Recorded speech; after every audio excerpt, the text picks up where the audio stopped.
Diz aí, felicidade mesmo, completa, é ter todos os boletos pagos e ainda ter dinheiro na conta. No mundo assustador dos boletos para pagar, não tem um mais caro do que o boleto da autocobrança. Vou começar dizendo que contas não pagas atrasadas são uma coisa que me deixam muito ansioso.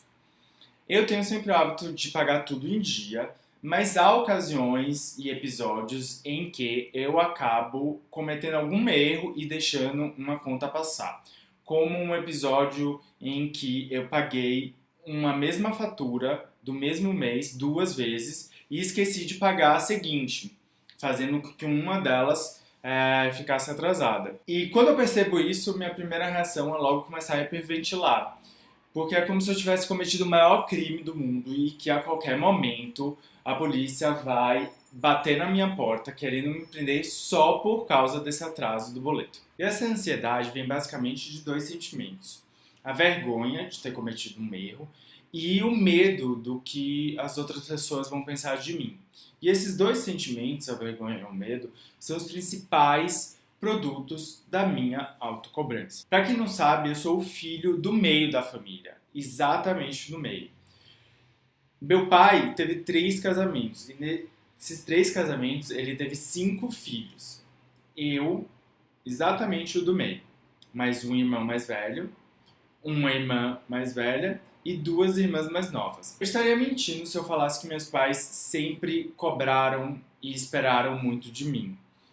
A verdade mesmo é que eu sempre fui um garoto exemplar e por isso eu sempre passava meio que despercebido na minha família. Junto com os meus dois irmãos da mesma mãe, eu sempre fui o garoto certinho que fazia tudo certo. Meu irmão mais velho sempre trazia o maior número de preocupações para os meus pais e minha irmã era a queridinha de todas. Sempre a menininha acaba sendo aquela a favorita, a queridinha e fofinha de todos. A minha irmã mais velha, do primeiro casamento, sempre foi muito independente. E minha irmã mais novinha, que foi do terceiro casamento, quando ela surgiu na fotografia familiar, todos os filhos já eram adolescentes e já estavam bem encaminhados. Eu basicamente, nesse cenário inteiro, era aquele menino nerd, gordinho, super introvertido, sempre tirando as notas boas, mas que não trazia preocupação nenhuma e nem chamava muita atenção. A autocobrança veio de dentro, não foi algo reativo. Desde pequeno, eu queria ser o melhor naquilo que eu escolhesse como profissão. Por exemplo, teve uma época que eu queria ser ator. E eu não queria ser qualquer ator, eu queria ser um ator que ganhasse 33 Oscars. Se eu fosse me tornar médico, como por muito tempo na minha adolescência, na época de cursinho, eu queria ser, eu não queria ser apenas um bom médico, eu queria descobrir a cura para o HIV.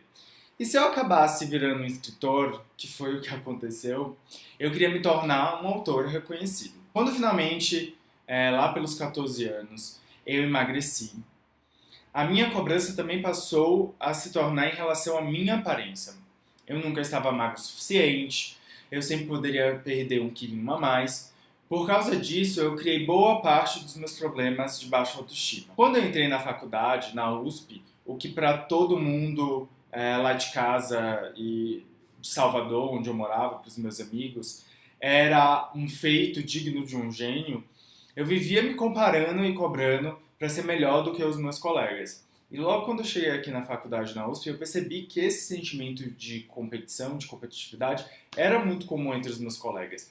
Logo no primeiro dia de faculdade, quando a gente estava tendo aquela semana de integração, muitos dos meus amigos, a primeira pergunta que eles faziam era saber em que colocação você tinha passado no curso que você escolheu. E as cobranças, apesar de serem feitas em tom de brincadeira, acabaram meio que se enraizando em mim ainda mais. As redes sociais começaram a bombar. E eu queria também ser a pessoa mais querida, com os amigos mais divertidos, com a vida social mais agitada, sempre postando fotos. Na época do Orkut eu queria sempre ter os melhores depoimentos dos meus amigos. Eu queria também postar mais depoimentos dos meus amigos. E era uma coisa que eu me cobrava muito, ser popular, que as pessoas gostassem de mim, aprovassem meu comportamento, gostassem do meu jeito de ser e das coisas que eu falava, quererem minha presença. E aí que o boleto da autocobrança fica caro demais e acaba com sua conta emocional. Eu vivia com medo de fracassar e com vergonha do que as outras pessoas iriam pensar de mim quando eu fracassasse ou quando eu não alcançasse as minhas próprias expectativas. Não dá para ficar se cobrando o tempo todo, porque em algum momento, quando os resultados não saírem exatamente como você espera, você acaba caindo em uma tristeza muito profunda, uma tristeza extremamente, completamente debilitante. Toda vez que eu falo isso, as pessoas me aconselham que nenhum exagero é bom. E eu concordo plenamente. Mas nem todos nascemos com a habilidade incrível, fantástica que é a moderação. Minha vida foi sempre marcada pela minha inabilidade de achar um equilíbrio. E claro que a ansiedade é um resultado disso, e por isso eu acabo fazendo e cometendo vários excessos. Eu sei que eu aprendo um pouquinho mais lento do que outras pessoas, mas o que eu aprendi durante esse tempo todo, pagando diversos boletos da autocobrança, é que você precisa trabalhar com as pequenas vitórias para evitar essa tristeza da autocobrança. Atualmente, por exemplo, eu avalio meus projetos e minhas conquistas em trimestre. É quase como se eu fosse um dono de uma startup avaliando os resultados de cada trimestre para ver se foi um período bom ou ruim. Eu sempre faço uma listinha de metas que eu quero conquistar nesses próximos 3 meses e não coloco apenas planos mirabolantes ou difíceis de conquistar ou complexos demais. Eu coloco coisas pequenas também. Por exemplo, eu sempre listo coisas que podem ser conquistadas nesse período. Algumas mais complexas, outras mais simples. E sempre fico de olho nesses itens mais simples, justamente para me motivar mais a conseguir conquistar as coisas mais complexas. E o bom de fazer essa lista é que você pode conferi-la sempre que você precisar saber como está indo sua evolução e para você também evitar de ficar acomodado. Às vezes, quando você coloca coisas muito complexas que são muito difíceis de alcançar, você acaba deixando de fazer outras coisas pequenas porque o seu foco é só nessa coisa. E aí você se acomoda a não fazer nada mais na sua rotina. Lembrando que nessas listas de coisas que eu gostaria de conquistar, eu nunca foco apenas em uma esfera da minha vida. Eu não coloco só objetivos profissionais ou objetivos só estéticos, físicos, objetivos emocionais. Eu tento fazer um mix de tudo, porque você só consegue ser completo se você trabalhar todos os elementos da sua identidade. Ou seja, as pequenas conquistas que eu coloco nessa lista me motivam a não desistir das grandes. E acho que, por isso, eu nunca desisti desse meu sonho de ter meus livros publicados em grandes editoras. Ou ficar bem com o meu corpo, ou lidar e domar minha ansiedade. Por mais que eu ainda não tenha alcançado esses objetivos por completo, eu já fiz várias coisas importantes, menores, em direção a esses 3 objetivos. O boleto da autocobrança sempre chega, e ele é muito pontual. E adora chegar principalmente nos momentos em que você não está muito seguro ou não está com a sua energia lá positiva.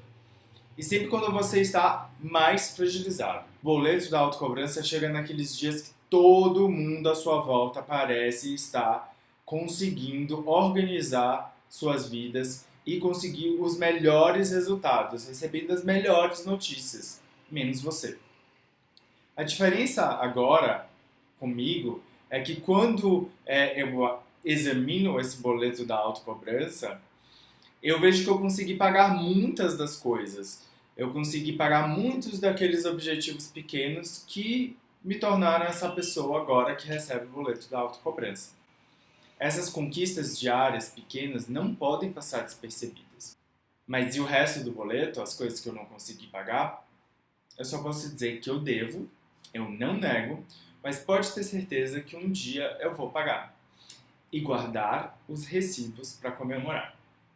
Se você também tem alguma estratégia para lidar com a autocobrança, deixe aqui nos comentários, compartilhe suas histórias e não deixem de acompanhar o Segunda Sem Ansiedade toda segunda-feira aqui no canal. Obrigado, gente, e até a próxima.